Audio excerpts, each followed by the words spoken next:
Assalamualaikum warahmatullahi wabarakatuh. Perkenalkan, nama saya Sasa Alzawan Sandaga dengan NIM 2410911320036 dari PSKPS Angkatan 2024 dengan nomor absen 144 dengan dosen pengampu Dr.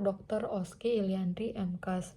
Jadi di sini saya akan mempresentasikan tentang anatomi permukaan tubuh manusia. Jadi bidang-bidang anatomi itu terbagi 3. Yang pertama sagittal, frontal, dan transverse. Yang pertama sagittal itu bisa dibilang itu bidang median, garis kaya yang membagi tubuh secara simetris menjadi separuh kanan dan kiri.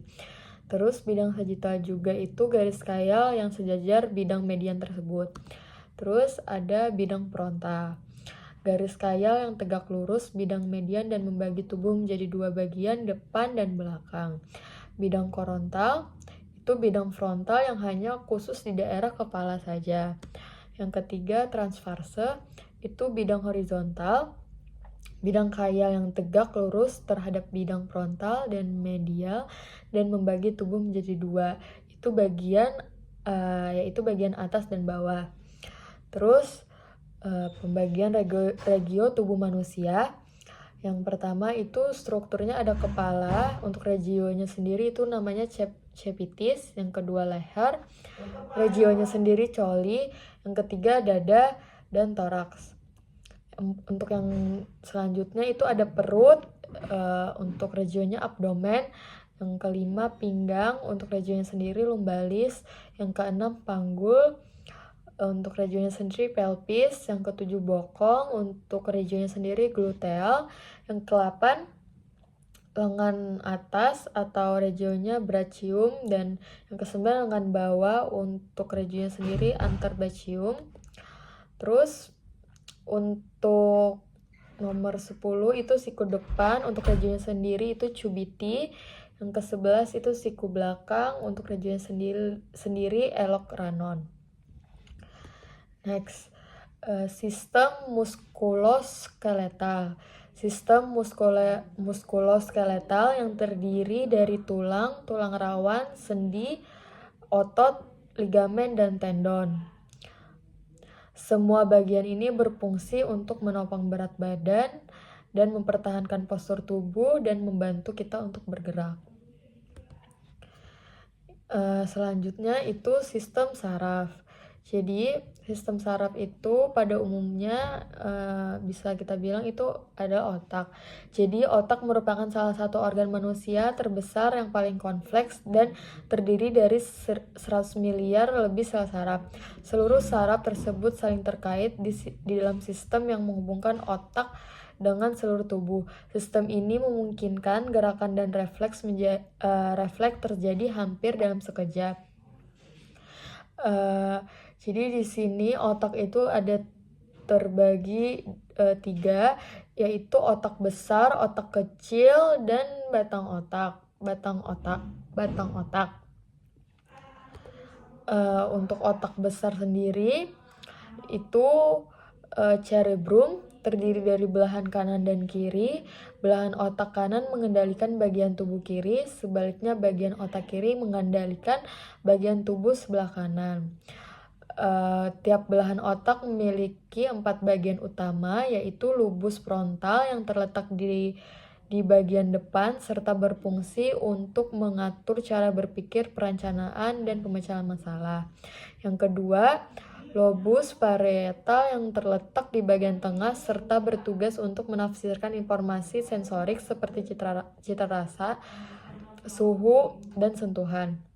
Yang ketiga, lobus oksipital yang terletak di bagian belakang serta berfungsi untuk memproses gambaran dari mata dan mengaitkan informasi tersebut pada memori yang dalam otak. Selanjutnya itu batang otak. Batang otak merupakan bagian otak terletak di bawah otak besar dan di depan otak kecil. Batang otak menghubungkan otak ke sumsum tulang. Untuk batang otak sendiri itu batang otak merupakan bagian otak yang terletak di bawah otak besar dan di depan otak kecil. Batang otak menghubungkan otak ke sumsum tulang belakang dan mengontrol banyak fungsi penting yang terkait dengan detak jantung, tekanan darah, dan pernapasan. Batang otak terdiri dari 3 bagian, yaitu pons, midbrain, medula. Next itu otak kecil. Otak kecil atau cerebellum merupakan bagian otak yang di bawah lobus occipital dan di belakang batang otak. Meskipun berukuran kecil, otak kecil menyumbang lebih dari 50% dari jumlah total neuron atau unit kerja sistem saraf pusat. Otak kecil atau cerebellum memainkan peran penting dalam mengendalikan gerakan anggota tubuh dan keterampilan motorik halus, misalnya gerakan jari saat melukis. Dan otak juga didukung saraf tulang belakang, itu berfungsi dengan baik. Otak membutuhkan banyak saraf pendukung. Sekumpulan saraf yang membantu kinerja otak terkumpul di dalam saraf tulang belakang yang terlindungi oleh tulang belakang. Sistem ini memungkinkan otak untuk menyampaikan perintah pada dalam tubuh tersebut. Next itu sistem kardiovaskular. Sistem itu bisa disebut dengan siklus jantung. Siklus jantung mencakup periode dari akhir kontraksi sistole dan relaksi diastole jantung sampai akhir sistole dan diastole berikutnya. Otot jantung berkontraksi sistol dan bereaksi diastol dalam suatu siklus yang berirama. Pengertiannya sendiri, sistem kardiovaskuler itu organ siklusi darah yang terdiri dari jantung, komponen darah, dan pembuluh darah. Perkembangan sistem kardiovaskuler ini terdapat dalam pembuluh darah terbesar yang disebut angioblast. Angioblast ini timbul dari mesoderm, merenkim, dan dapat juga menimbulkan pembuluh darah lainnya.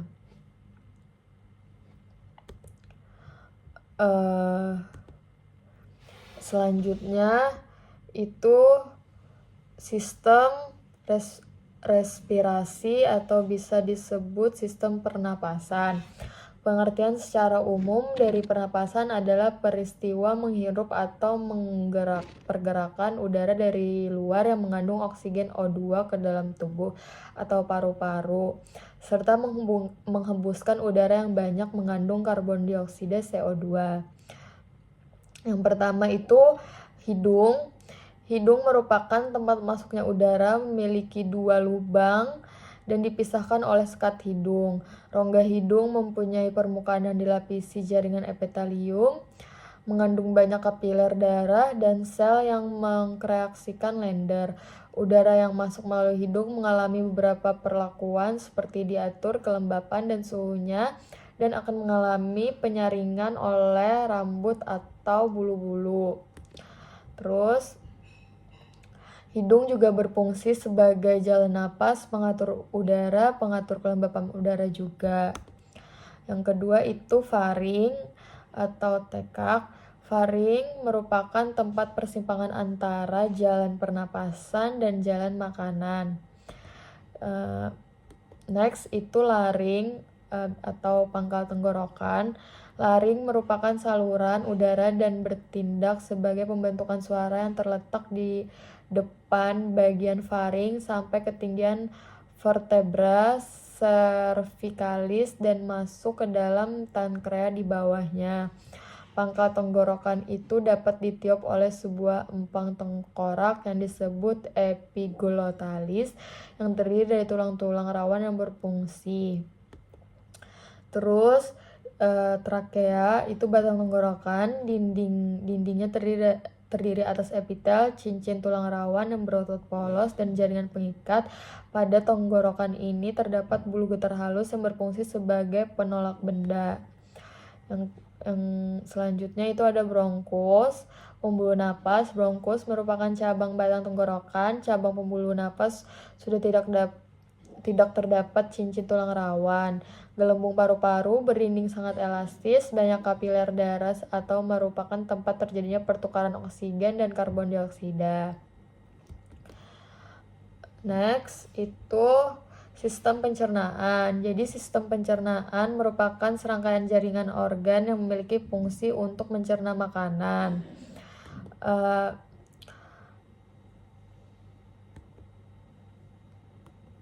Yang pertama itu sistem pencernaan memiliki fungsi utama mengubah makanan menjadi nutrisi yang dibutuhkan tubuh. Nutrisi tersebut diperlukan untuk proses perkembangan perbaikan sel tubuh juga, termasuk sebagai sumber energi sehari-hari kita. Next, itu bisa dilihat sendiri sistem pencernaannya itu ada apa-apa saja. Ini next itu sistem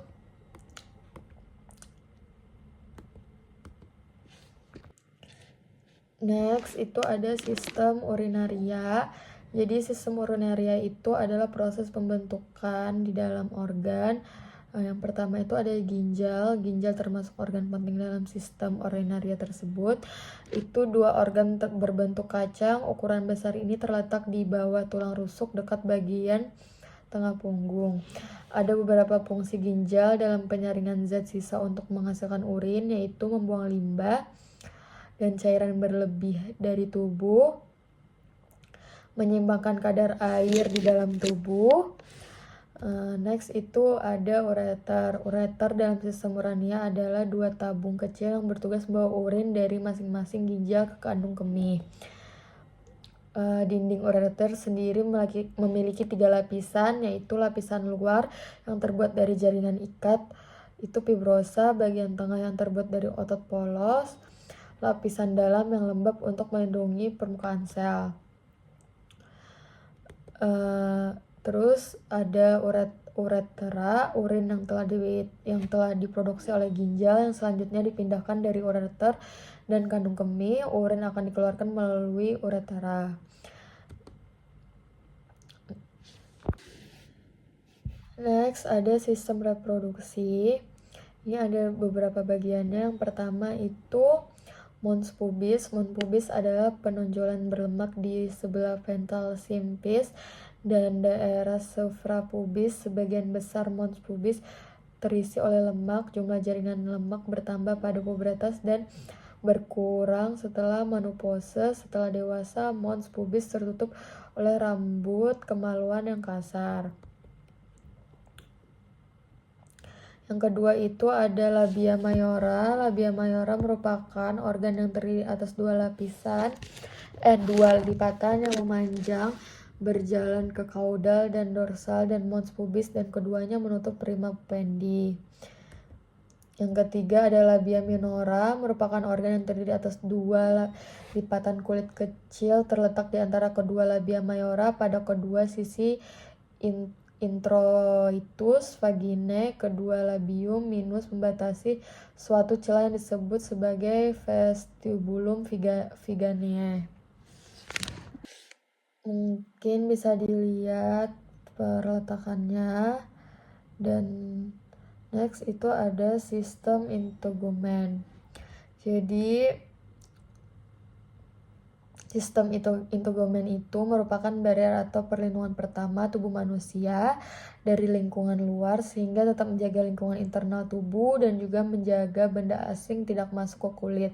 Perubahan sistem integumen dapat dihubungkan dengan tanda dan gejala suatu penyakit, sehingga sistem integumen dapat dijadikan dasar dalam menegakkan sebuah diagnosa medis.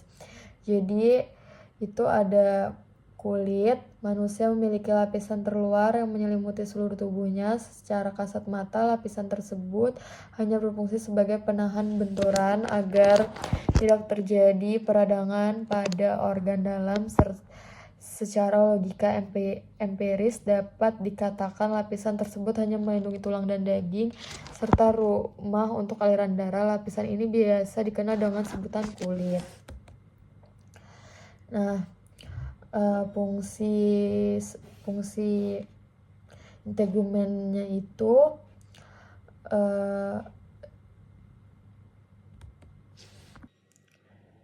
mungkin cukup sekian dari saya. Terima kasih sudah menonton. Assalamualaikum warahmatullahi wabarakatuh.